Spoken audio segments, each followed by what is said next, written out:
T-minus 30 seconds.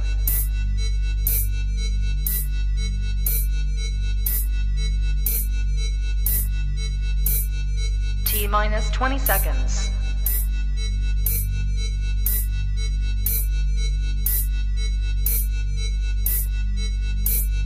10, 9, 8, 7, 6, 5, 4, 3, 2, 1, 0.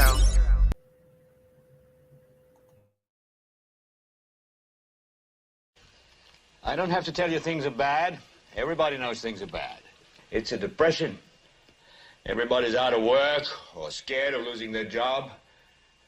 The dollar buys a nickel's worth. Banks are going bust. Shopkeepers keep a gun under the counter. Punks are running wild in the street, and there's nobody anywhere who seems to know what to do, and there's no end to it. We know the air is unfit to breathe, and our food is unfit to eat. We sit watching our TVs while some local newscaster tells us that today we had 15 homicides and 63 violent crimes, as if that's the way it's supposed to be. We know things are bad, worse than bad. They're crazy. It's like everything everywhere is going crazy, so we don't go out anymore. We sit in the house, and slowly the world we're living in is getting smaller, and all we say is, please, at least leave us alone in our living rooms. Let me have my toaster and my TV and my steel-belted radios, and I won't say anything. Just leave us alone. Well, I'm not going to leave you alone. I want you to get mad. I don't want you to protest. I don't want you to riot. I don't want you to write to your congressman because I wouldn't know what to tell you to write. I don't know what to do about the depression and the inflation and the Russians and the crime in the street. All I know is that first, you've got to get mad. You've got to say, I'm a human being. My life has value.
Good afternoon, good evening, everybody, and welcome to Global Watchman News. My name is Lori Swan. Hope you guys are all doing well. If you are in the live chat, we do ask to keep it family friendly. We'll be moderators in there to make sure that we stay within the terms of service put forth to us by the platforms you're utilizing tonight. If you are new to the channel, welcome. Take a minute and hit that subscribe button. Hit that bell so you know when we go live. So it's Monday Night Madness, I guess you could say, huh, Ernie? Mini tippy for my back hole. That's right. How you doing? I'm doing all right. Tired, as you could tell. Right. I actually woke up to do this. I'm very tired lately, and you guys are killing me in the chat room. Wanted me to do 24-hour marathons here. Maybe a few years ago I could have done it. I don't think I could do it now. I don't know. I don't think I could. I don't even know if I can. And you're older than me. You know. Well, you never know. I mean, I might get a wild hair up my butt one day and throw it on, and you never know. I told you before the broadcast, you're going to have to sleep for a week in order for you to be able to do that. Right. Where's Lori? She's got we're on an what is it, a intermission. She's taking a nap. Yeah, that's She's fun. in her hyperbaric chamber. No, I'm in my sarcophagus. Right. She has been mummified for the time being. Oh goodness. Cryogenically frozen. Right. That's right. I had to take up a GoFundMe for you guys can clone me. It's about the only way how that'll happen, I think. And cloning if they clone me, it's all on you guys. It's all on you. So anyway, so tonight we're going to talk about a topic that, well, we've been watching the water for a while now. We have in more ways than one. Yeah. You know, come to think about it, we watch the water for stuff they put in it. We watch the water for stuff that's already in it. And we watch the water for stuff that is potentially going to come out of it. Yeah, exactly. You know, I mean, what was it? You guys know we're not proponents of Q. We don't support it. It's a complete psyop. But the one thing I think that came out of that was back in 2000, I don't even know, 17. I don't even know when it was. But one of the Q drops was watch the water. And So was it a documentary?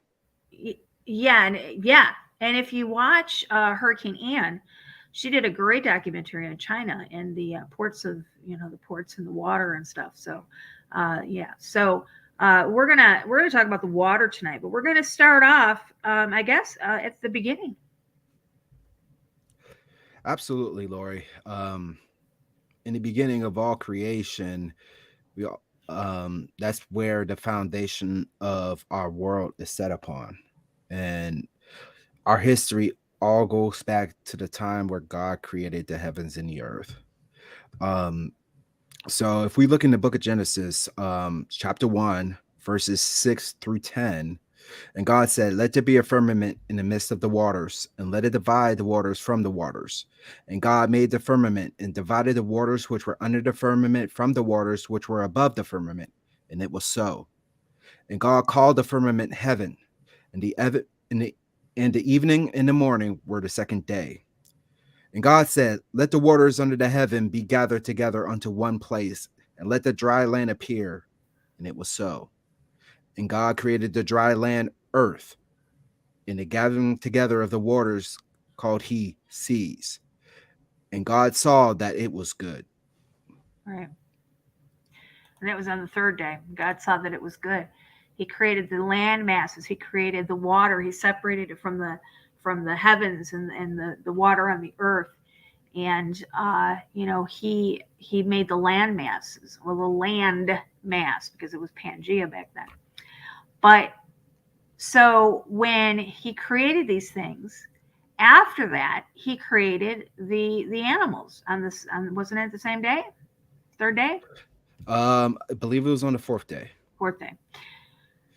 I told you I'm tired, guys. Okay, so he created the animals, the walking animals, the animals of the sea, the animals of the air, the animals of the earth, the animals. He created them all. Now, I'm going to tell you guys something. I'm a firm believer, and this is something that I've looked into. I've discussed with numerous people. My husband and I have even had this conversation. There is a TV show, and I don't know if it's still on, but it used to be called River Monsters. I remember that show. I firmly believe that the animals that they show us in TV shows like that were not created by God. I believe that they came after. I believe they came before the flood. I believe they came through the DNA manipulation, because those things are horrible looking. I mean, they've got saws for noses that, stick out, feet. They've got just like the giants on the land, they've got several different rows of razor sharp teeth. We've got some that have no eyes, some that glow in the dark, some that, I just don't believe that those were created on the day of that God created the land masses. Another thing Only is, thing is that Hmm? we're not sure No, because the Bible doesn't depict that. right. Um, but the most important thing from those verses that I just mentioned is how God set up the earth with the waters above and the waters below. Yeah. Yeah, It's almost exactly. mimicking a mirror effect, if you will. Exactly. I used to, when they used to tell us about, in science class, and they used to, one of the questions was, why is the sky blue? And they said, well, the sky is blue because it reflects the oceans. And I'm thinking to myself, well, how can it reflect the oceans? If I'm on land, I should look up and see land above me. If that was the case, right? Mm-hmm. Yeah, exactly. So, um, these are the early maps. These are the early maps from like the 15th, 14th, 15th, 1600s. These are maps that sailors created. And what do you see on here that's different from the maps of today? Sea creatures, large ones. Very large sea creatures. Some of them bigger than the boats that they have. Some of them, Some Medusa shrimp-looking creature, yeah. a big crab, big snake, dragon. Now let me ask you a question. Do you think all of these seafaring vessels? Do you think all of these sailors? Do you think they were just like making it up as they were? I mean, did they make it up? I don't believe so, especially how these creatures are depicted. Exactly. I mean, there are just some things you cannot make up. Well, and why? I mean, it seems to me um, that they were warning people, and they were putting these things to, to warn people, to put it out there and say, look at, if you sail into this water, this is what you're going to find. If you sail over here, this is what you're going to find. You know. So, for a detailed explanation of the Earth's water, okay, there was about 332.5 million to the third gallons of water. That's only 96% of the water on the planet is saline. Of total fresh water, over 68% is locked up in ice and glaciers. Another 30% is in fresh water in the ground. Um, so there is more water on this planet than there is landmass. Of that, and our oceans cover 70% of the Earth's surface, but over 80% of them remain unexplored. I compared that to the exploration of the land masses, and there's only 5% of the land that has not been explored, as compared to 80% of our oceans that have not been explored. How deep has a human gone in the ocean? We've only gone down about 36,000 feet. That's it. Yeah, I mean, you really can't go much deeper than that. Nothing on this earth can withstand the pressure of the water going beyond that range. Right.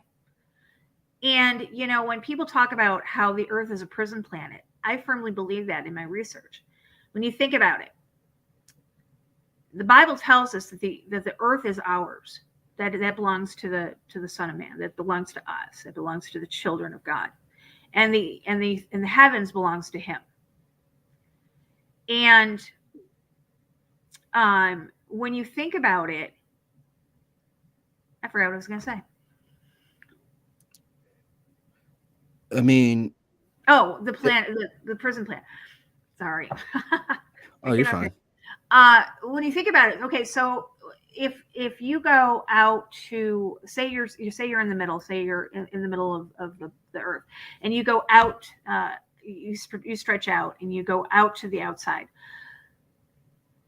The farther out you get, the colder the water temperatures, the larger the wind, miles per hour the wind is, And the waves are sometimes, to the point where they will destroy a vessel. The farther you go up, again, it's colder, air gets thinner.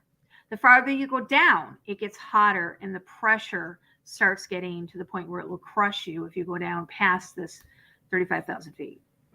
So essentially, we are confined to the area that we are allowed to. The Bible tells us we're only allowed to be in this one area, and it's pretty clear in that Bible. So let's see what else we got. Surprisingly, 65% of our planet remains unexplored. Of that 65%, 60% is oceans. So you tell me, if we have 60% of our oceans that have not been explored, there could be very capabilities of these things, these creatures, being out there. Right, but the question remains, besides only a very few or a couple handfuls of viewings of these creatures, how come they haven't rose up yet? What are they hiding, and why are they hiding, and who is hiding them? Right, exactly. Well, we're going to take a look at a couple of videos. First one is called "Why We Don't Explore," the reasons why we don't explore the oceans. Let's take a listen. The oceans are possibly the most important part of Earth's ecosystem. They're biologically diverse, provide huge quantities of food, and generate most of the planet's oxygen through plankton. But we still know very little about the oceans, with only 5% of the ocean floor having been mapped in detail. Why does the majority of our planet remain so mysterious? This is Unveiled, and today we're answering the extraordinary question: why we don't explore the oceans. Do you need the big questions answered? Are you constantly curious? Then why not subscribe to Unveiled for more clips like this one, and ring the bell for more thought-provoking content. 71% of Earth's surface is water, and that water serves a crucial role in human activities such as travel, fishing, and the transportation of freight. In fact, some statistics put the volume of cargo carried via the sea as high as 80%. Well over 1 million people make a living sailing on merchant ships. 38 million people are fishermen, and historically, the countries with the largest navies have been the most powerful. The importance of the sea simply cannot be overstated, but despite the necessity of understanding it as well as possible, it remains famously unexplored, especially compared to outer space, where no food is found whatsoever. There are many reasons why the deep seas haven't been explored in detail, from the lack of financial incentive to the sheer difficulty of building machines that can withstand those depths. But it's been proven over and over again that we can do these things. For instance, humans have been using submersible objects to go deeper underwater for hundreds of years, while modern submarines originated in the mid-19th century. Initially used for exploration, early submarines began being used in warfare in the 1860s. They were famously employed by both the Union and the Confederacy during the American Civil War. And back in the 1960s, influential French explorer and conservationist Jacques Cousteau completed his underwater habitat project, Conshelf 2, proving that humans can live underwater. We've had this technology for years, but there's still something standing between us and conquering the depths. Perhaps the biggest problem we face when it comes to the oceans, however, is the idea of the ocean itself.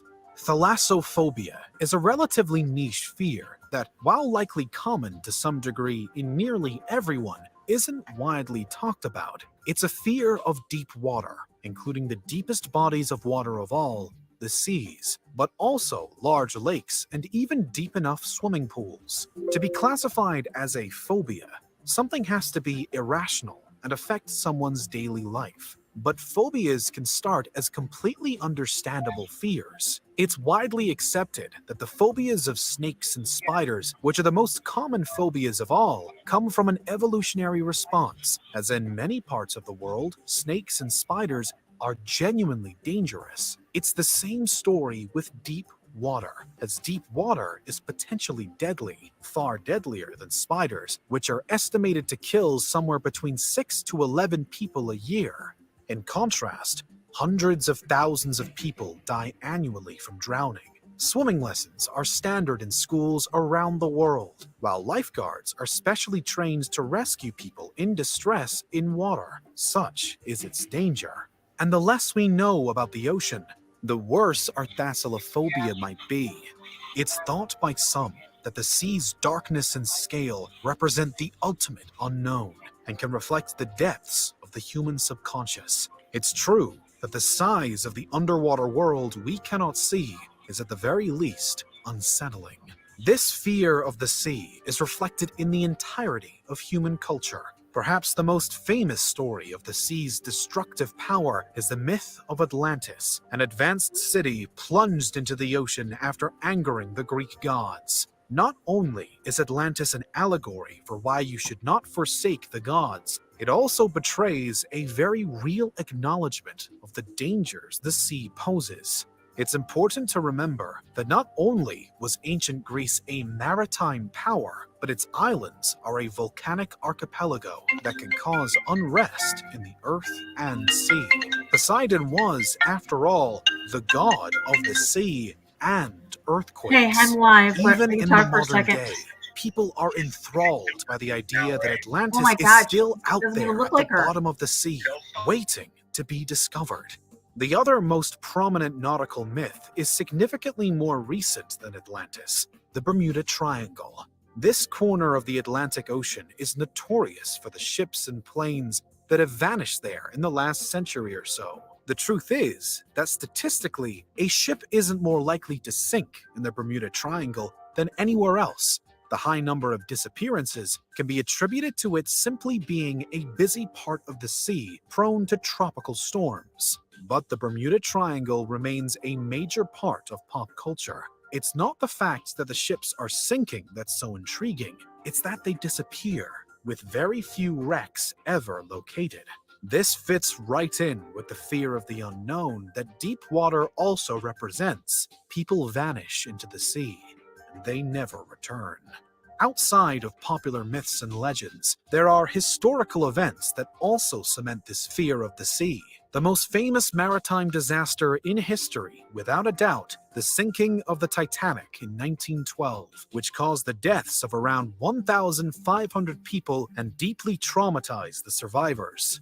The image of the Titanic, the largest ship ever built at the time, sinking below the water in its entirety, is something everybody is familiar with. And the sea is so huge that despite knowing where the Titanic sank, it wasn't until the 1980s that the wreck was located.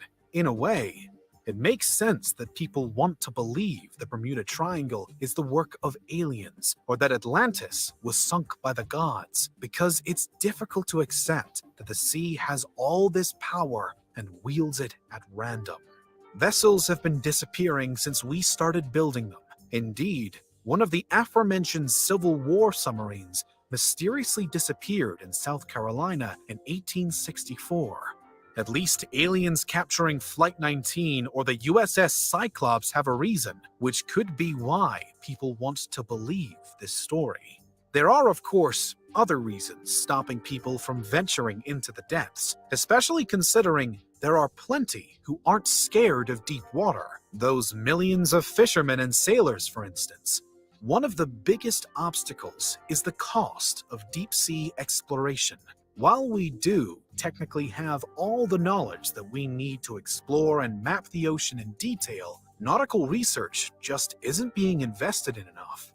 Sure, there are government organizations like the National Oceanic and Atmospheric Administration, as well as universities interested in this kind of research, but they don't have anywhere near the money they'd need to put the same attention on researching the ocean as we've put on researching space. This is despite the fact that the solar system's most promising alien worlds, Europa and Enceladus, are icy bodies with huge oceans. The technology we've developed to understand our own oceans will work on these planets. On the bright side, this means that one day, as space exploration develops, space and nautical research will coalesce with one shared goal: exploring the depths of Europa. So, it's not entirely a case of space exploration versus sea exploration. The two fields naturally benefit each other. But though we may have the technology to explore, that still doesn't make it any easier.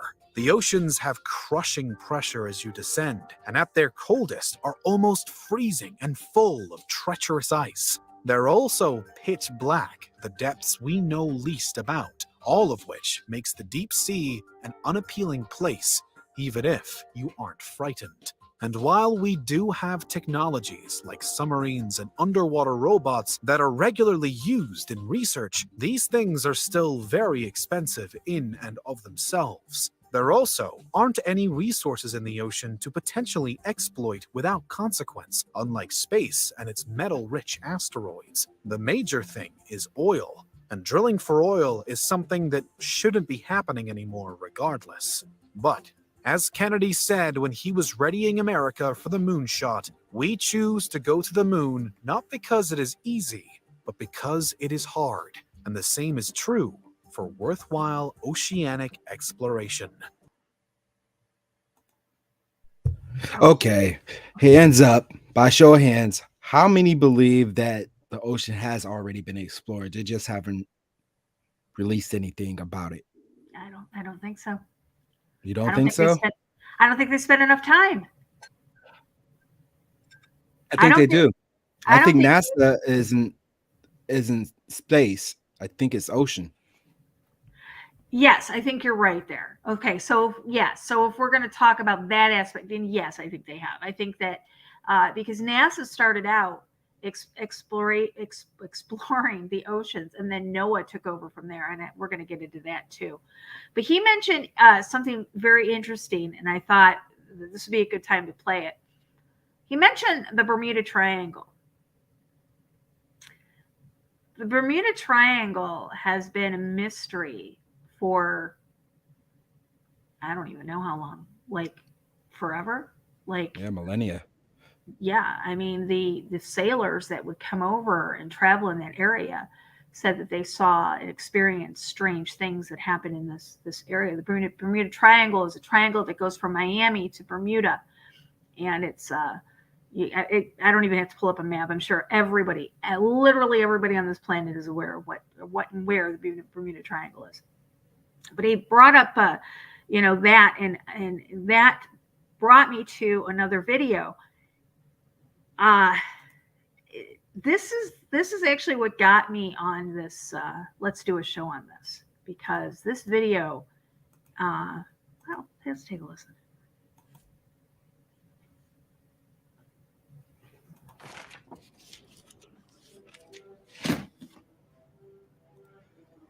Jesus.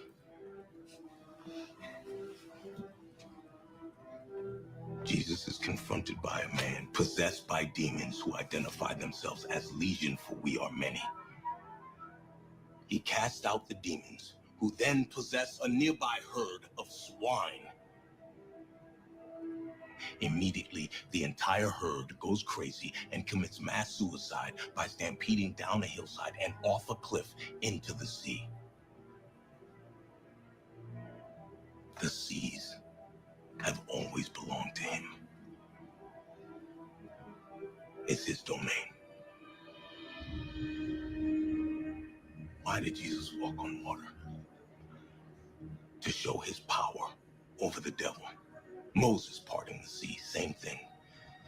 Book of Revelation, all the dragons and Dragons? Dragons and the 4 horsemen of the apocalypse. Where do they come from? They rise from the sea.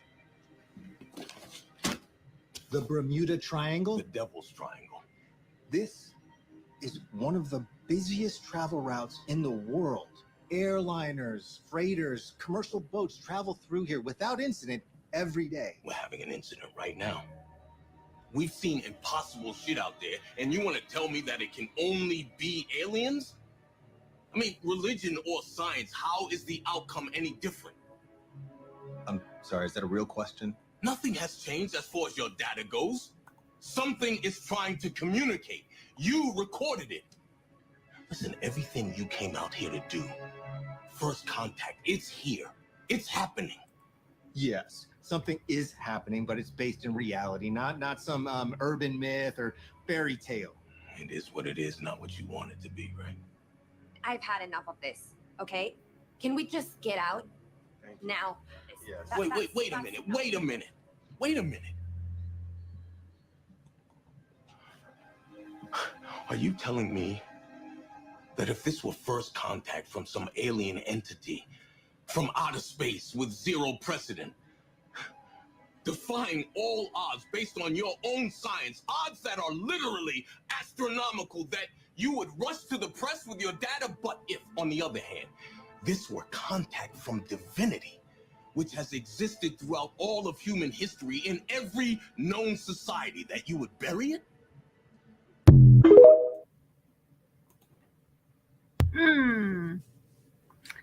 Yeah, that movie is from Imminence 2022. And when I heard that, I sent it to Ernie immediately, and I'm like, Ernie, look at this.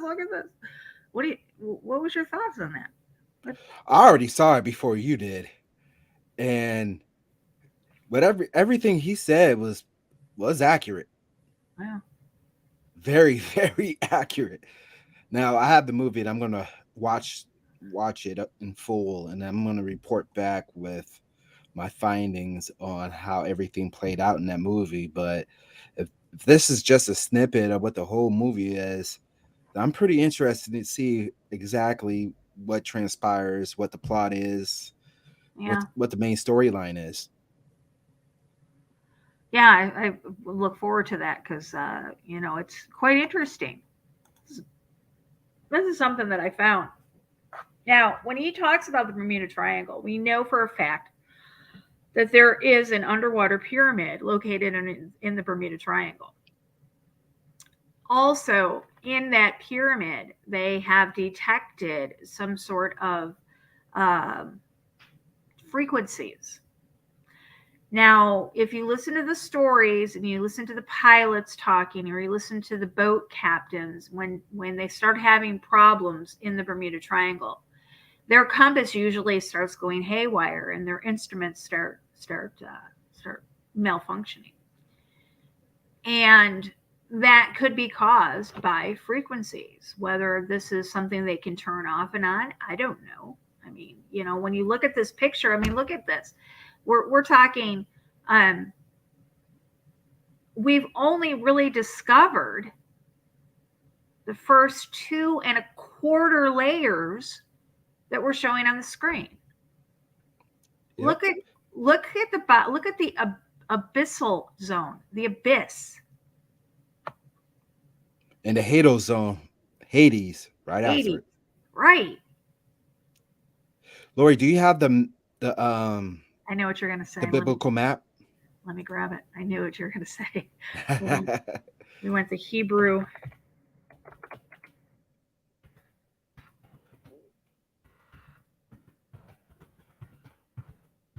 Now, I'm not going to sit here and argue with anybody regarding whether the Earth is flat or whether the Earth is a sphere.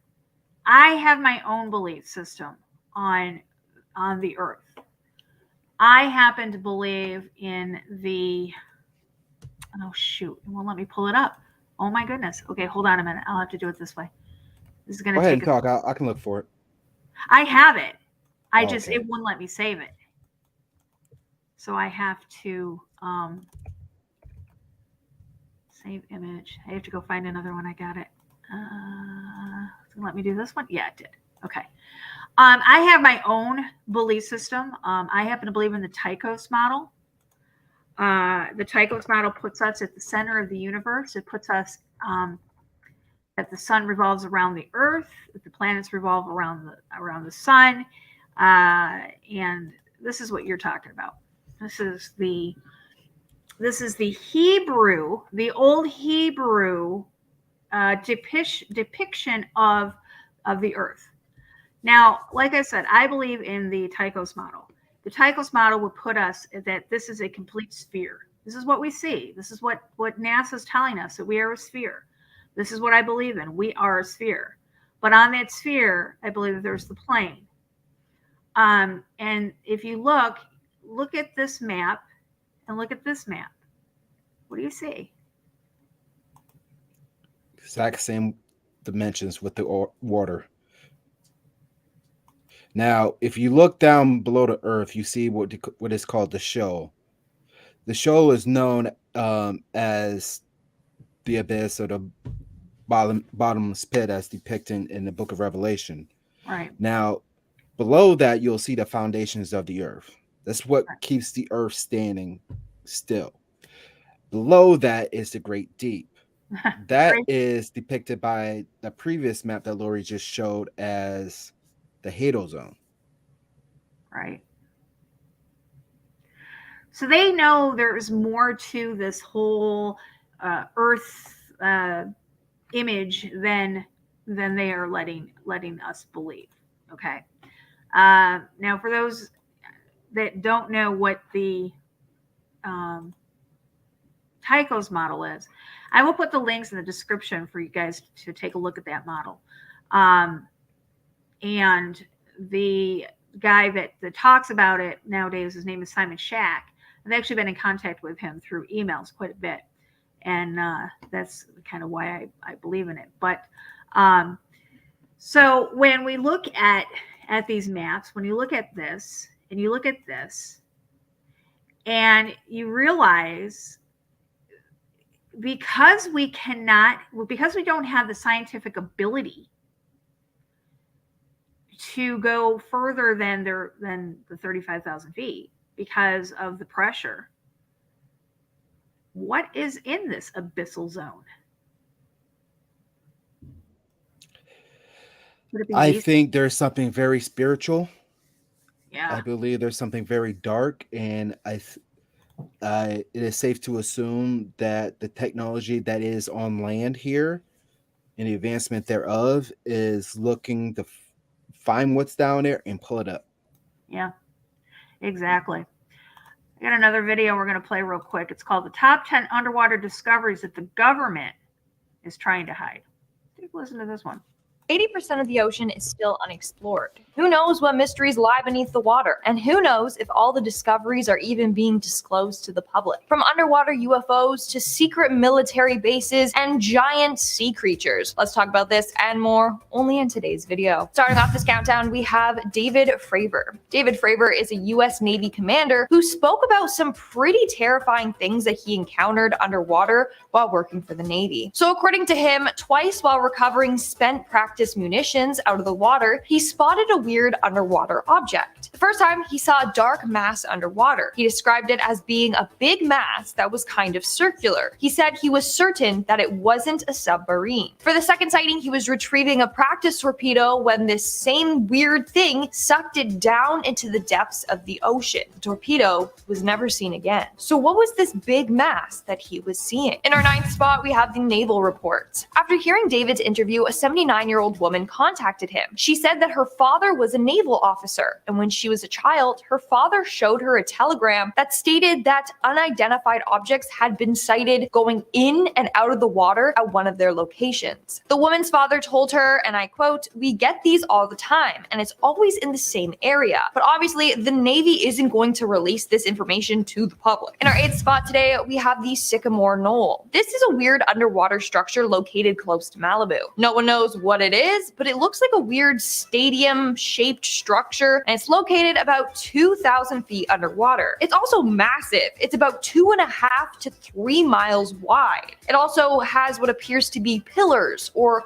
columns supporting it up, and under there, it looks like an entrance. One theory is that it's an underwater alien base. Crazy, I know. But a number of UFO sightings have been reported for years in that area. Some even claim to see UFOs landing in the waters in that exact area, and this was before the underwater structure was even discovered. Freaky, isn't it? What do you think it is, though? Let me know in the comments below. In our 7th spot today, we have the unidentified object. Now, in case you were unaware, there's this whole theory that aliens live in underwater bases, and that's why a number of UFO sightings are by lakes, or people have seen these saucers rise up or into the lakes. Well, in 1970, biologist Ivan Sanderson published a book titled The Invisible Residents. In this book, he talked all about UFOs or USOs, unidentified submerged objects, aka UFOs that have been spotted going into the water or rising up out of it. According to this book, on April 19th, 1957, a crew member on board a Japanese fishing boat witnessed something very strange. He saw 2 metallic silvery objects descend from the sky and dive right down into the sea. He described them as being 10 meters long with no wings or anything. When the craft hit the water, it caused great waves and rocked their boat tremendously. So maybe the whole UFO, USO theory is true and they're living underwater. Who knows? In our 6th spot today, we have the gold. Did you know that $771 trillion worth of gold lies hidden in the ocean? Yes. You heard me. Wouldn't it be nice to just be swimming along and bump into some gold and become a millionaire? Unfortunately, it's not that easy. Ocean waters around the world contain about 20 million tons of gold in them. Each liter of water would contain approximately 13 billionths of a gram of gold. So you need to collect and filter an awful lot before becoming rich. And currently, there's no cost-effective method to remove the gold from seawater and be profitable. Now, people have tried. None have been successful. One case that I want to talk about has to do with a man named Ford Jerrigan. He came up with a plan for a gold accumulator. The plan was to extract gold from the Long Island Sound using a process involving mercury and electricity treatments. In fact, people thought that it was great, and before he knew it, he had investors, and he raised about $1 million for this project. But in the end, he scammed them all and fled with the money. We are now at our 5th and halfway mark with the giant sea monster. Now, if you watched my video on Google Earth, then you already have seen me talk about this. If you haven't, then, well, Google Earth basically caught a giant sea beast on their satellite camera. It was spotted off the coast of Antarctica's Deception Island. And no one, even scientists, don't know what it is. It could just be a whale, but it's still unconfirmed. Theories range from it being an underwater UFO to a kraken or another sea beast that we have yet to discover. To be honest, to me, it looks like a massive squid, but what do you think it is? Let me know in the comments below. In our 4th spot, we have the UFO video. More UFOs. Now, this was a leaked video showing what appears to be a UFO diving into the ocean. The video was filmed in 2019 off the coast of San Diego. Eventually, people were demanding answers, so the Pentagon eventually came forward saying that the video was authentic and that they don't know what the object is in the video. In the video, the object flies across the screen before stopping and slowly lowering itself into the water. Apparently, this was recorded by official Navy personnel. What do you think that could be? The Pentagon has no explanation for it yet. In our 3rd spot today, we have the plastic. The amount of plastic currently in our oceans is disgusting. Currently, 5.25 trillion macro and micro pieces of plastic are in our ocean. There's 46,000 pieces in every square mile of the ocean. Every day, around 8 million pieces of plastic make their way into our oceans. And guess what? Fish are eating them, and then we're eating these fish. So slowly, these microplastics are ending up in our bodies. But not just from fish. From bottled water, beer, honey, sea salt, and tea bags have all been exposed as microplastic carriers. We're killing marine life and ourselves, slowly but surely, and the governments are hardly addressing this issue. In our 2nd spot, we have the nuclear waste. Bet you didn't know this, but our oceans are radioactive. Since 1952, low levels of radioactive waste have been discharged into the Irish Sea, the English Channel, and the Arctic Ocean. This radiation can enter the food chain through plankton, and then the fish eat the plankton, and then we eat the fish. In fact, radioactive cesium and plutonium have already been found in seals and porpoises. And it's getting worse. As the nuclear energy industry grows, more and more radioactive waste will be disposed of and find its way into our ground and water supply. Again, another scary thing the government doesn't address. And in our number one spot today, we have the secret underwater bases. Allegedly, the government has a number of secret underwater bases. They're just hidden from the public, so we don't know about them. We do know of one base though, and that's the Naval Testing Facility in Lake Bayview, Idaho. The lake that it's located in is 1,200 feet deep, and it is pretty remote, so it's deep and secluded enough to run these tests. If they have one there, who's to say they don't have more and in the ocean? Only time will tell. All right, guys, that's all for today's. Let me ask you a question, Uri. Yes. Okay. The things that happen on land, you can't really hide, right? For the most part. I mean, look at Area 51. I mean, yeah, Right. they're working in secret there, but we know it's there, right? Correct. If they were to put build something in the sky, we would see it, right? I mean, we see the ISS, we see, these satellites, so they're not hidden. Unless they're using some type of cloaking technology, then yeah. Cloak it. But if they were to build something in the oceans, under the water, they could carry out operations in complete and utter secrecy. That is a fact. I'm going to show you. Now, Anne, you watched Anne's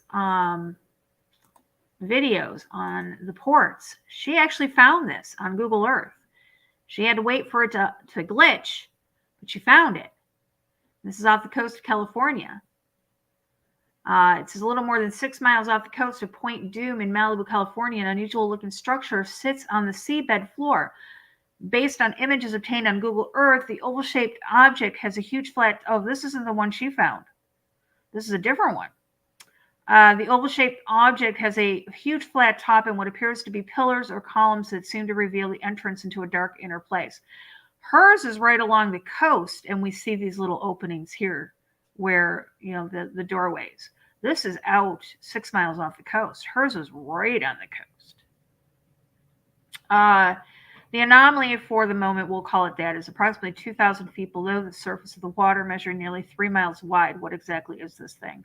According to the website of the California-based radio program Fade to Black, this may be the holy grail of UFO, USO, unidentified submerged objects that researchers have been looking for over the past 40 years. Another hotspot for USOs, or unidentified what is it? USO, unidentified submerged object. Yeah.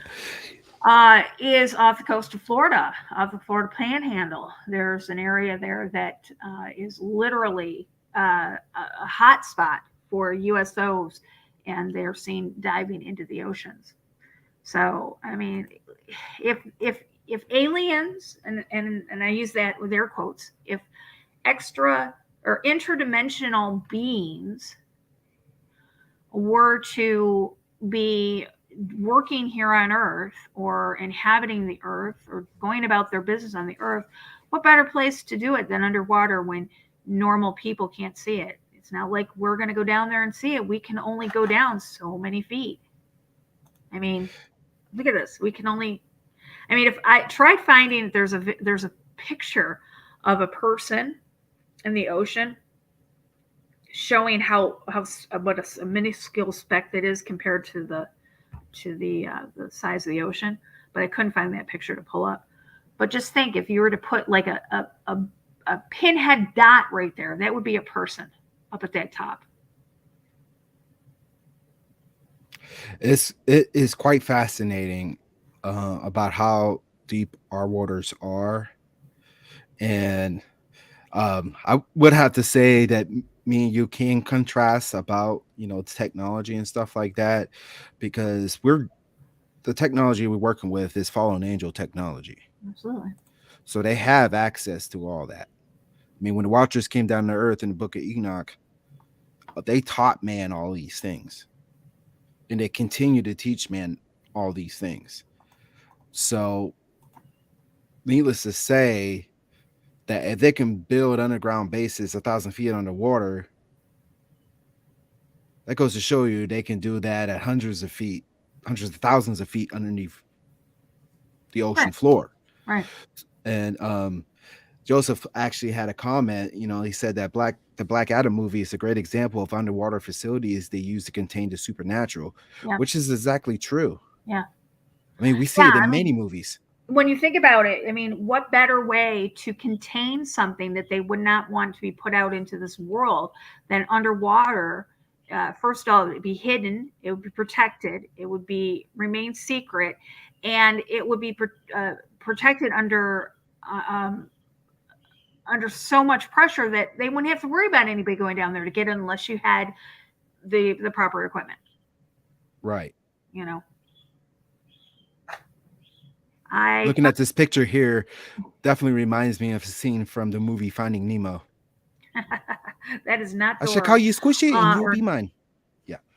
Call you Squishy.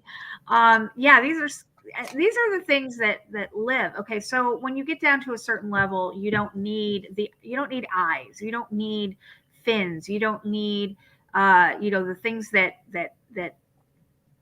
you would normally need to survive on the surface.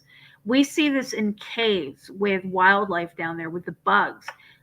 Bugs in underground caves, they don't have eyes, they don't have ears, they don't need these things.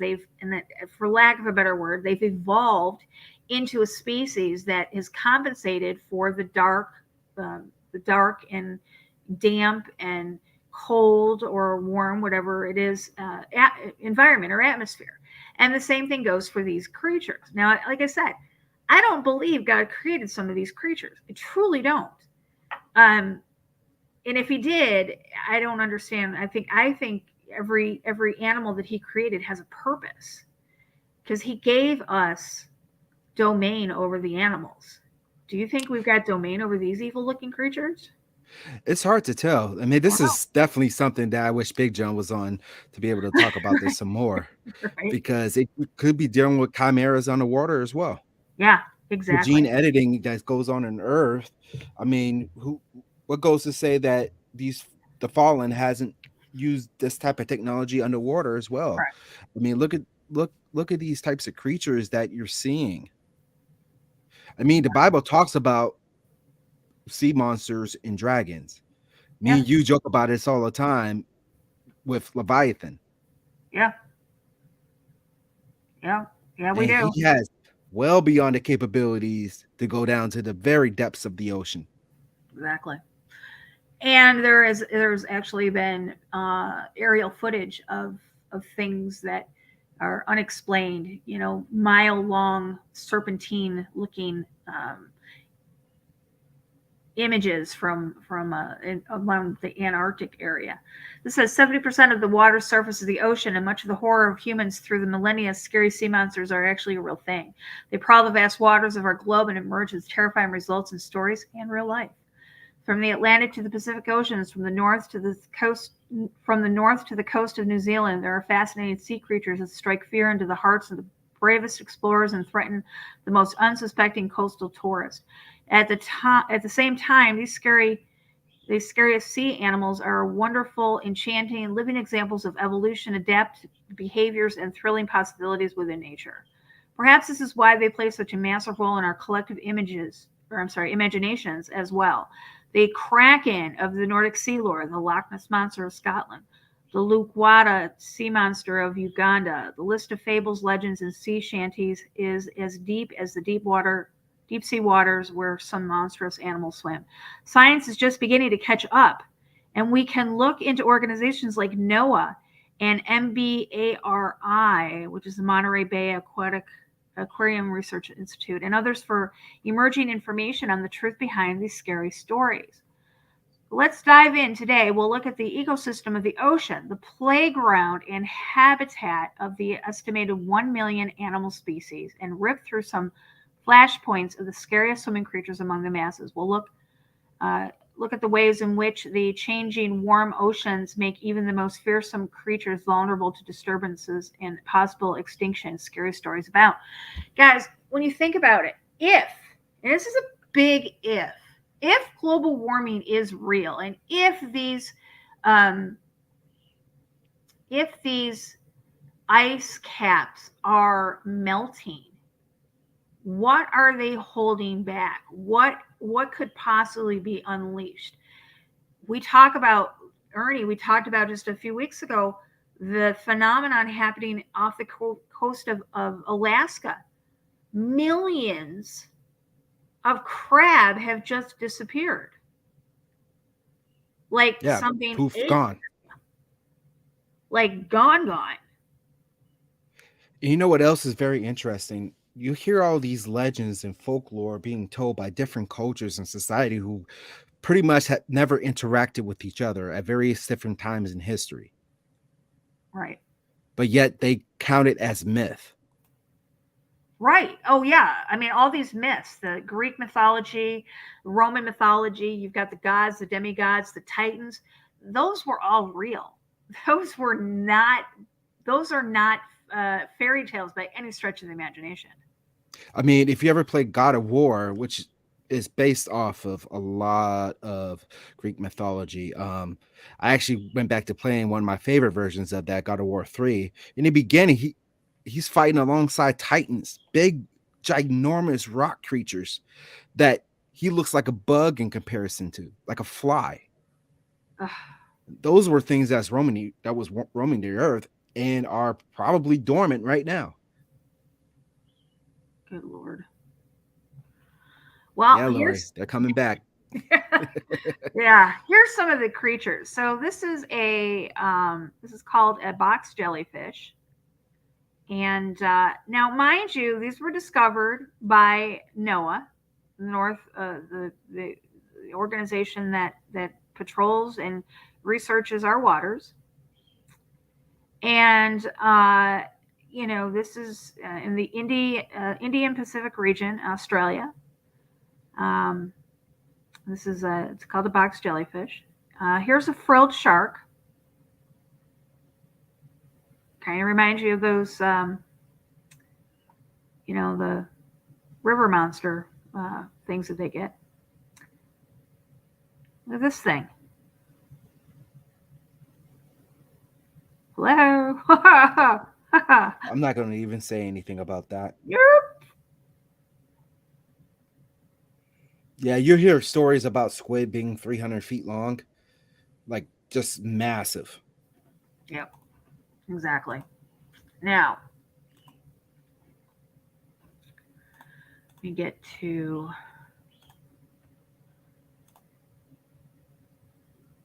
give me just a second here, because we're going to get into that. We're going to get into that. Okay, we already did that. Slide that one over.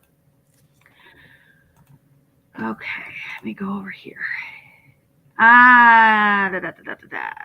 Okay, so let's forget about the waters of the oceans for just a minute. Let's look at our bodies. So here's a fun fact about water. 70% of the human brain consists of water. Water makes up 75% of our body weight. 69% of fresh water on Earth is trapped in glaciers. We can live without water only for a week. Children in the first 6 months consume 7 times more water than average adult. Less than 1% of the water supply on Earth can be used for drinking water, and nearly 1/2 of the world's population lack access to water. Water is life, correct? Water is not only life, water is law, according to the Crown. Right, Admiral Law. I think the elite put a lot of emphasis on water. They have. And I wish that video was still available to watch on YouTube, The Crown Conspiracy, because he accurately relates everything regarding water to everything that goes in land and how it is governed. You watched it before. I have. I actually had it up on my channel a couple of times. It got taken down. Yeah. Yeah, we had it back in, I don't know, 16, 17, something like that. Yeah, we had it on the original channel. So given that, where'd it go? Here we go. Given that, water is life, Jesus said unto her, whoever drinketh of this water shall thirst again, but whoever drinketh of the water that I shall give him shall never thirst. But the water that I shall give him shall be in him as well of water springing up into everlasting life. It's John chapter 4, verses 13 and 14. Isaiah chapter 44, verse 3 says, for I will pour water upon him that is thirsty, and floods upon the dry land. I will pour my spirit unto thy seed, and my blessings upon thine offspring. Matthew chapter 5, verse 6 says, blessed are those which do hunger and thirst after righteousness, for they shall be filled. John chapter 7, verse 37 says, in the last day, that great day of the feast, Jesus stood and cried, saying, if any man thirst, let him come unto me and drink. There are several verses in the Bible that talk about God quenching our thirst. And what quenches our thirst but water? I'm going to show you guys a video. Now, this is going to be controversial, okay? But let's do a hypothesis situation, and let's just look at this video with an open eyes and just a open brain here, and let's just kind of look at what's being said. Never mind that all-seeing eyes on her shoulder strap. Oh, I just noticed that. Well, you can't really hold people responsible if they don't know. So, okay. But with that being said, let's just listen to what she said, what this video is about. What if water is God? Then that would mean God is both in us and all around us, that God is both above and below us, why a woman's water breaks when we're born, and why some religions observe the ritual of baptism. But if water was God, then that would mean that God has no gender, that God takes the shape of whatever container God appears in, which would explain why we have so many different belief systems, which begs the question, what is the spiritual significance of poisoning the water in Flint, Michigan, or the oil burning in the Gulf of Mexico, or the large islands of garbage floating in the Pacific Ocean? If God was water, would that not mean that every natural place is holy, that every thunderstorm was a church without walls, that when the rain falls, it's an act of God's death giving life, and when it evaporates again, it's the day of resurrection, and life itself was just a test of learning how to be and flow like water, how to give life to other people, and how to refresh their spirits and quench their thirst with your presence. Pretty powerful stuff right there. That's pretty powerful stuff. What if God was water? That would explain so much. That would explain why they're polluting the water, why they're poisoning the water, why they want to control the water. It controls so much. Nothing can exist without water. Everything dies without water. We die spiritually without Christ. Who says it himself, I am the living water. I am the living water. And this is why they put so much emphasis on admiralty law. Yep, that is correct. And a lot of corporations have bought up our natural lakes and streams. Correct. Yes, they have. I mean, China, I don't know if they still do. They used to import water from our Great Lakes. Yeah. Of course, I would not want to drink water from the Great Lakes. No. Yeah, right. No. Yeah. I grew up on Lake Ontario, and you could only eat one fish. I think it was one fish a week, and then it went to one or two fish a week, then it went one fish a month or something like that. It's crazy. So it's pretty much catch and release if you even want to go and fish off the pier. So last year, this is what started all of this for us. I'm sorry, 2 years. Oh, the hiccups. 2 years ago, June 21st, 2021. We talked to you guys about the Navy and how the Navy was supposedly, and I'm using air quotes here, testing a bomb off the coast of Florida. Not once, but twice. And what did we say, Ernie? Oh, they're trying to get after Leviathan. What are they doing? Yeah, there's something. There's something. Because, guys, remember, right after this was when the water started on fire in the Gulf of Mexico. Like literally right after this. And then right after that, there was an explosion in the Crimea Sea. Crimea Sea. Yeah, the Crimea Sea. And, you know, we were looking at that going, you know, what are they trying to kill? What are they trying to destroy? I don't know about you guys, but I grew up in the 60s. I grew up on the cheesy B movies of King Kong and what is it? Godzilla. And where did Godzilla come from? Came out of the ocean. Yep. And you know, you mentioned that, you know, fire was coming out of that. I think God was holding that creature back. Yeah, I think so too. Yeah, release the Krakens. Yeah, release the Krakens. That's right. That's pretty funny.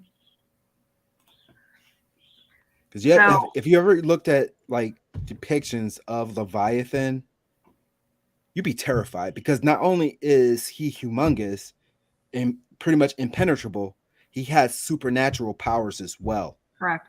So this thing is like the ultimate villain if you're looking at a sci-fi movie.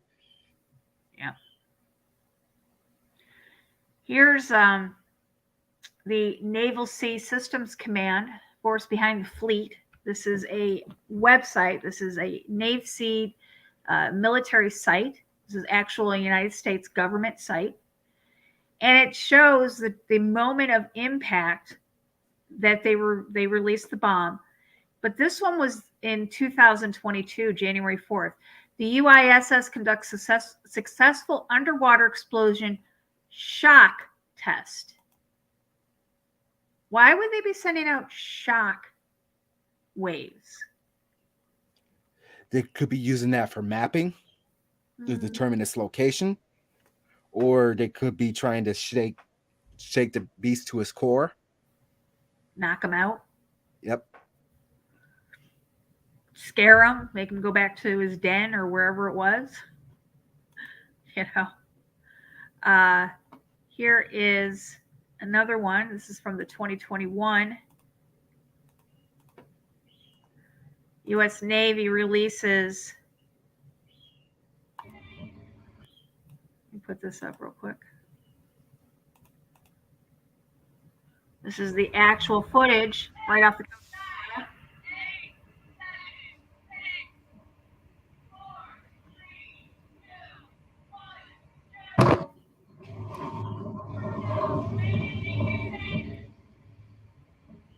Dang.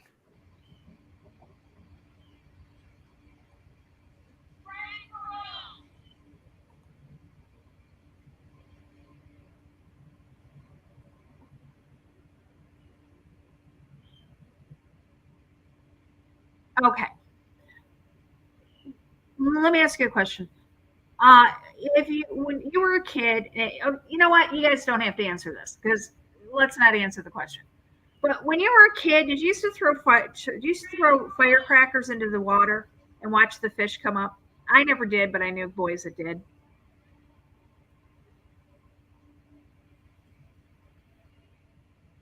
To me, it's kind of the same thing. This is just a really big firecracker that they threw. 40,000-pound firecracker. Don't put that in anybody's mailbox. Right.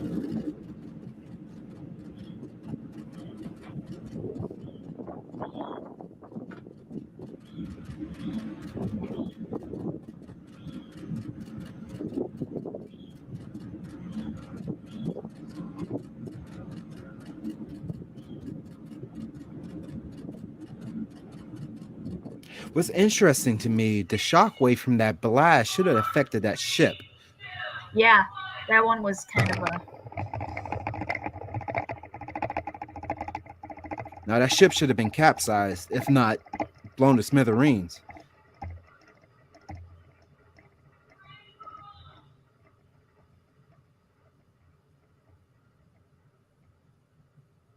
Right. So Richard, he says, I use battle rockets. So you understand what I'm saying. The percussion of a blast in the water would have caused massive amounts of dead fish to wash up on the shores after this.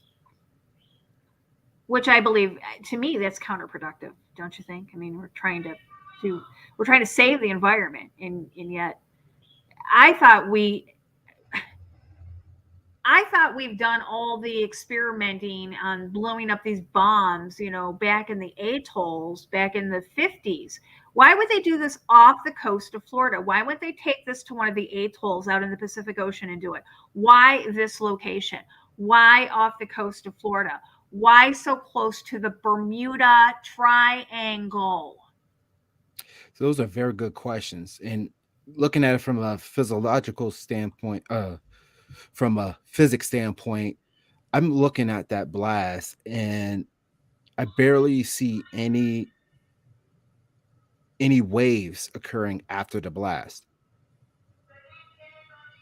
Well, Like yeah, for something of that size and that impact, you would expect to see a small tidal wave coming out from that.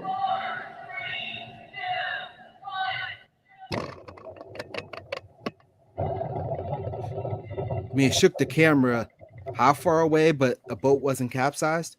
Right. Yeah. Yeah. I mean, these are fair questions. These are fair questions. All right. I'm going to show you guys a picture. This is the U.S. Department of Defense. And this is really has nothing. I'm just going to show it to you guys. The Navy's indoor ocean, the maneuvering and seakeeping basin or mask is a 250-foot wide, 360 feet long. It holds over 12 million gallons of water. Its mission is to test ships' design and ocean wave patterns and Naval Surface Warfare centers. This is located in Maryland. The largest artificial ocean in the world is this facility right here. I'm just throwing some visuals at you guys. Let's take another look at this. NASA. Now, I do believe NASA is underwater. I don't believe they are out in outer space. I do believe that everything you see takes place underwater.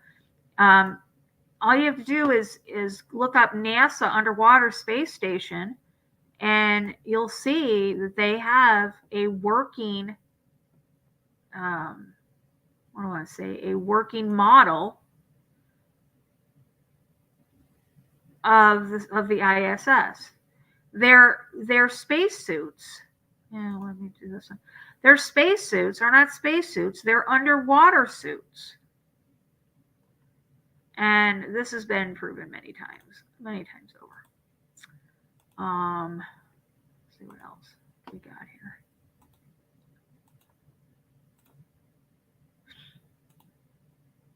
No, we did that one. We did that one. We did that one. Okay, let's go to this one.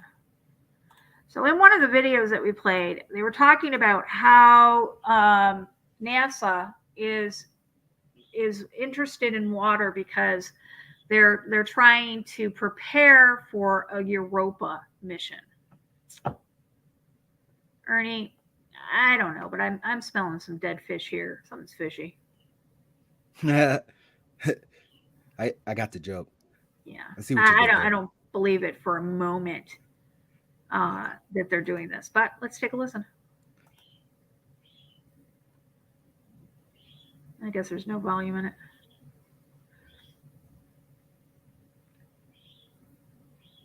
It's funny. We've been talking about, reviving things from the past, such as little G gods and Nephilim and stuff like that with Big John. Yeah. Now you're presenting us a video they were trying to resurrect the lost city of Atlantis. Yeah. How much information do we have on that On plan? Atlantis? That is correct. Publicly, we have very little information regarding Atlantis.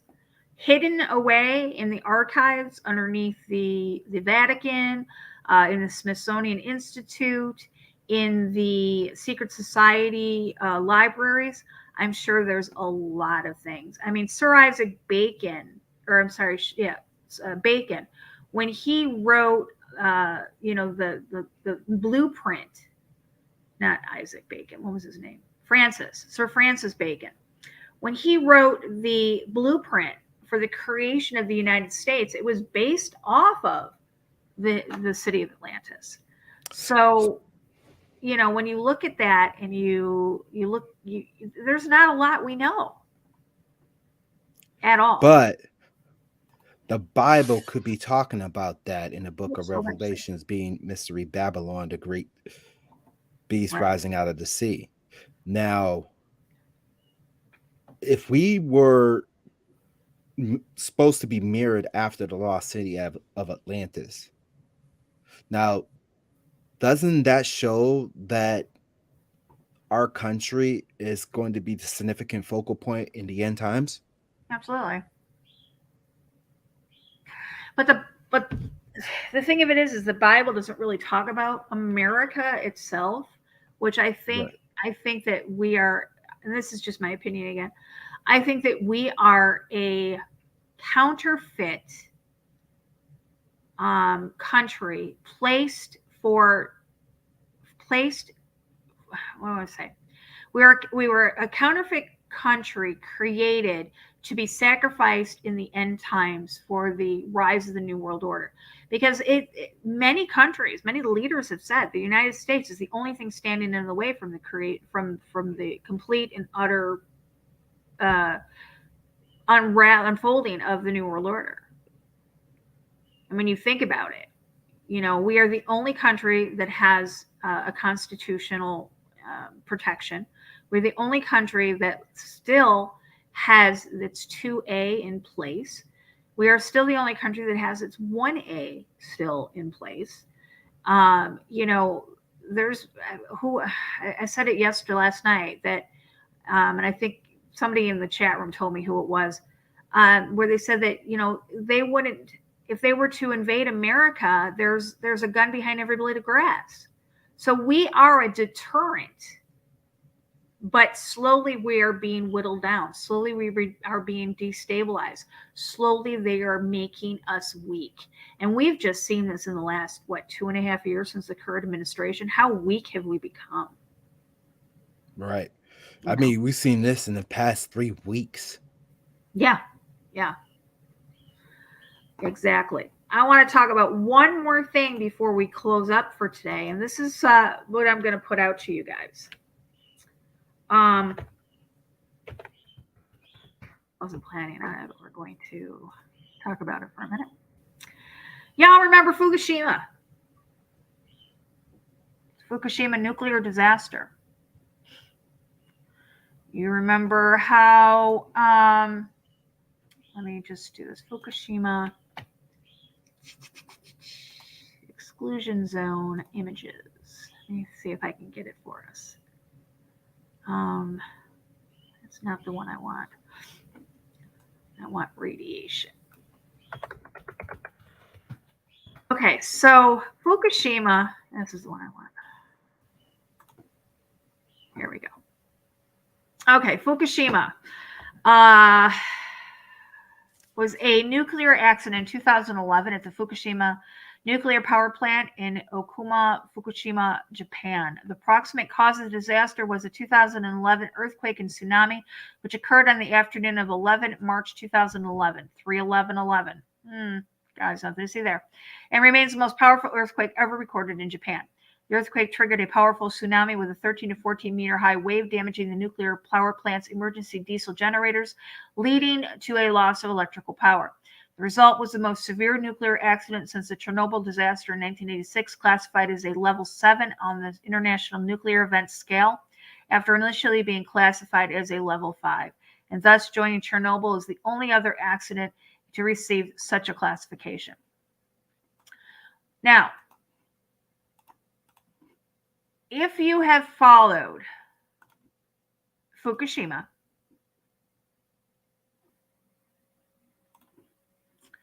if I can pull this map up better. No, I'll leave it at that. I'll put it at that map. Here we go. So if you look at this, okay, here's the Fukushima. This is the nuclear fallout. All right. First off, let me just draw to your attention that the Pacific Ocean is 1/3 of the oceans. 1/3 of the water content on the earth is the Pacific Ocean. What does the Bible say in the last days? 1/3 of the oceans would become bitter and everything would die.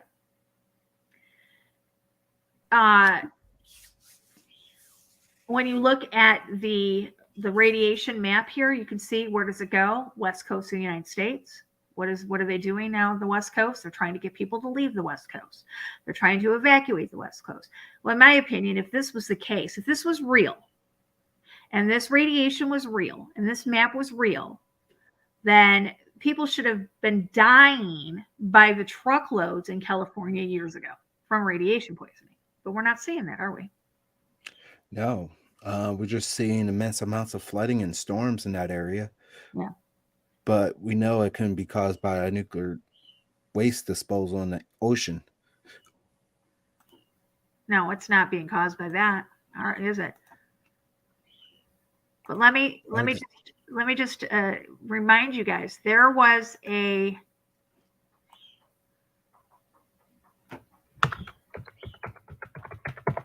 oops. Ever hear of the Fukushima monster? I have not.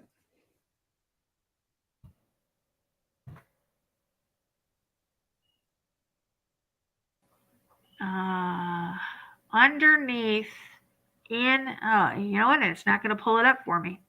Really? You might want to try yeah, Brave browser. Let me try another browser. Oh, maybe it's called something else. It is. My mistake. I apologize.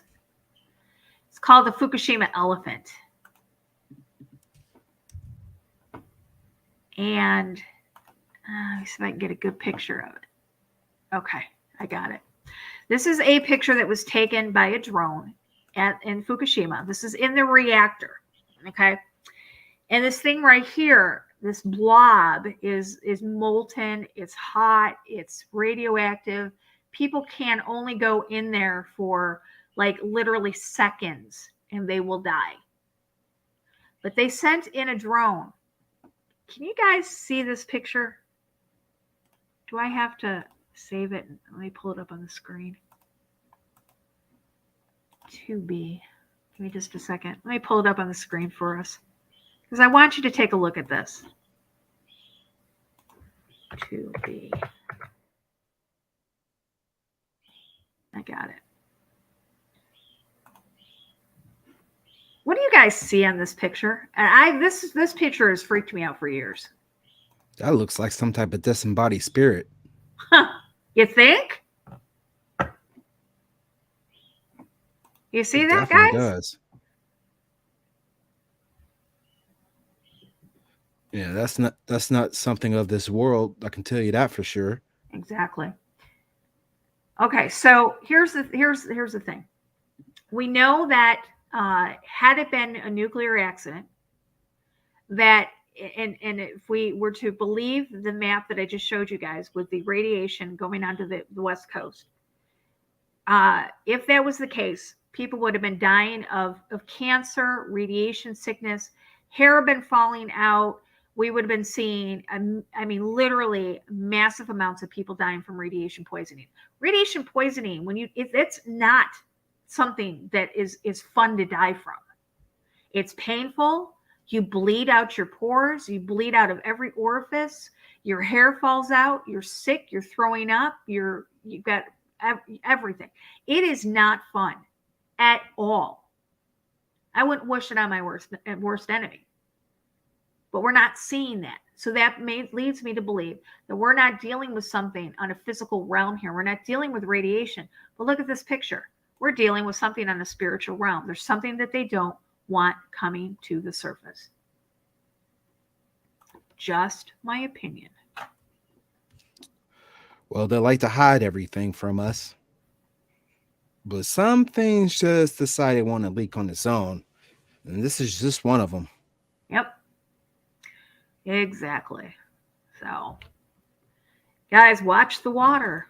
Isn't that what the message was few years ago? Watch the water.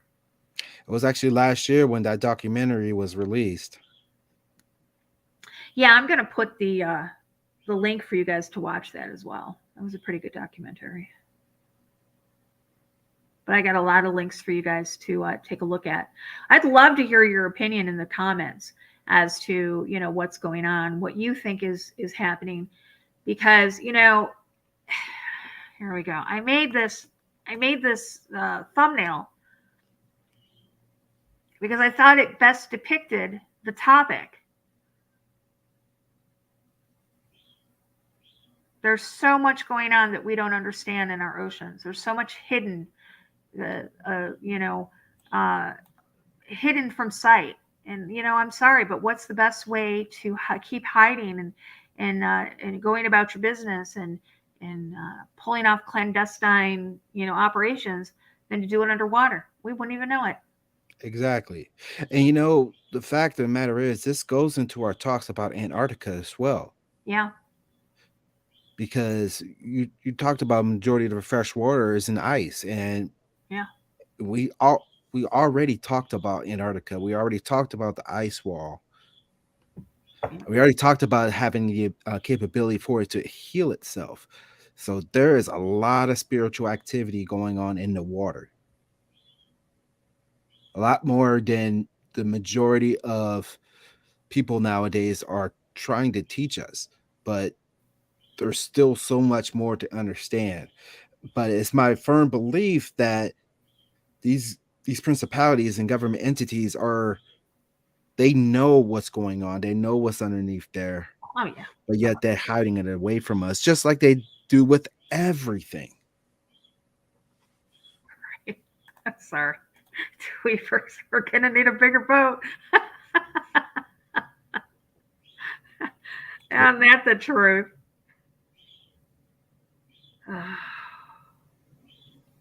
It's crazy. The Marine Kingdom being exposed. This explains why the world is ruled by maritime law. Absolutely, Jam. That's what we said a few minutes ago. It is the same exact reason why. They know the importance of the waters. They understand the importance through the maritime law. They understand that, why would the oceans rule law? They know something we don't know. Yeah. And why do you think they're trying to penetrate the waters above? We see video after video of rockets trying to hit the skies, and they just bounce off, and you just see nothing but a ripple of water. You have to ask yourself if what they're telling us about the way we have been created is true. Yeah. Exactly. And yes, I do have birds, Charity, and they're downstairs and they're loud and they don't like it when they don't see me. They want daddy. I have 2 cockatiels. I've had them for about 10 years now. My mom had her cockatiels, Tabitha and I can't remember the other one's name. You were talking about. Hold on a second. Let me see if I can get.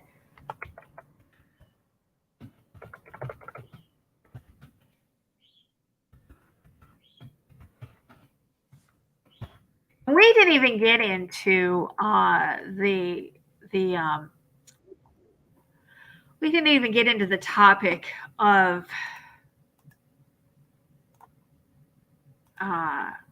the trajectory that the rockets play when they go out, when they leave Cape Canaveral and they go out into the ocean. They don't go up, they go down. Here's some really interesting footage, and if you watch, I don't know if they're going to do it, but if you watch these videos,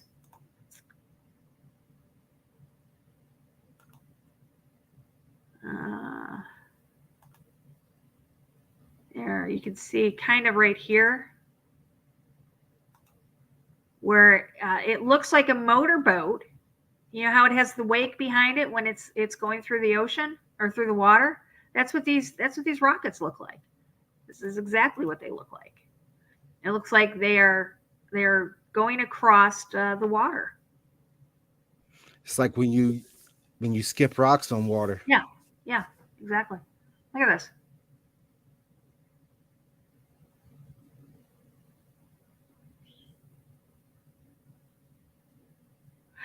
And a lot of unidentified flying objects appear during rocket launches at Cape Canaveral. That's Absolutely. been something I've known for years watching it. If you watch, there's a lot of UFO activity right before a launch. And notice that they won't allow us to get access to technology that can zoom in with high definition photos. Yeah. High definition photo quality. Yeah. Do that on purpose. They have that technology. I mean, they can pinpoint us from space in high definition. We should have access to be able to do the same up above, but no, they keep that away Right. from us. They keep that And away. there's a reason why. Exactly. They do. But yeah, I keep an eye out. Keep an eye on your news feed, because a lot of things are coming out about, the little tiny news articles here and there. They slip them in. But try to understand that everything that's mainstream is a distraction. You need to look under the second level. When you go to Google, don't just look at the first page. Go to the second, third, fourth, and fifth page. That's where the real stories are. Go to the alternative news media. Don't go with mainstream media. All that stuff is a distraction. You want to look at what's under the bed, not what's on top of the bed. What's hidden. That's correct. So, final thoughts? I really don't have much to say. It's pretty much self-explanatory. Yeah. I mean, it really all boils down to the sermon series that I've been preaching for the past month. It was a good sermon yesterday, by the way. Thank you. I'm just a vessel for the Most High God. That's right. But God has laid the groundwork and shown us the map of how our earth is created. And if you can't seem to fathom that, then I really don't know what else to tell you, because science has proven it correct, as Lori has just shown here in the map. They even name parts of the deep seas after biblical terminology. Hades. So it's all there right in front of us. Look at the abyss. And look at the creatures right above the abyss. It's biblical. I mean, look at the creatures in the Bible that come out of the abyss. Look at these creatures that, these are monsters. These are not fish, okay? Let's put it out there. These are not fish. These are monsters. These are gigantic, ginormous creatures that we have no clue about. Do you think that Jaws is the worst thing that you're going to experience? I don't go swimming in the ocean. When we started it, they said there's a name for it when you're afraid to go. No, if I can't see the bottom in a pool, no, nope, ain't gonna happen. Yeah. I know what's under there. Yeah. I can go a step further. If you think Moby Dick was something, right? Feast your eyes on the Juggernaut, not in Leviathan. Yeah. And Behemoth. Yeah. I mean, those are biblical creatures. They're biblical creatures. With Leviathan, what did you say? Leviathan, Behemoth. We've got the sea creatures, and let me put it to you guys another way. Let me ask another question. The flood was designed to kill the creatures on land, but the flood didn't kill the creatures in the sea. No, they didn't. And we're definitely and when we're dealing with Nephilim hybrids, I mean, what makes you think they can't breathe underwater? Exactly. The flood did not kill any creatures that were created that were in the ocean. So, But here's the thing: the Bible proves it didn't kill every right. giant on land. When David battled Goliath, That's right. and you can't tell me Goliath didn't have offspring. Almost guarantee you that he did. That's right. That's right. Well, I'm going to put all the links in the description below for you guys. You can take a look at everything. Like I said, I'd love to hear you guys, your opinions on things. I do have a date for the next episode with Dr. Joy. She'll be here on February 29th from 8 to 10 with us. So I can't wait for that. She'll be with us next month. I'm pretty excited about that. Yeah, me too. I'm also excited about Wednesday night too. Yeah, Wednesday night we're going to talk about 15-minute cities. 15-minute cities with John, Big John, and Hero. We're going to talk about, what the real reason is behind these 15-minute cities. They are truly the offspring or the brain children or brain, whatever you want to call them, of Agenda 21, Agenda 30.